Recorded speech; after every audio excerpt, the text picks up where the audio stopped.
साथी हो कोही कोही बेला त नि यति बेसी अचम्म लाग्दो रहेछ कि म खासै यहाँ परतिरपट्टि दाउराहरू अलिअलि थिए मोडाहरू त्यो लिन आउँदै थिएँ तर आउँदा आउँदा यहाँ माथि बाटोबाट यहाँ छ्यास्सै आँखा पर्यो मेरो र साह्रै अचम्म लाग्यो मलाई यति बेसी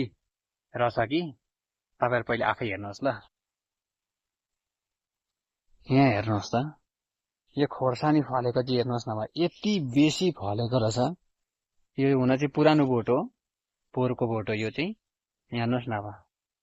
यति बेसी फलेको छ यसरी नै फल्दिनु हो भने चाहिँ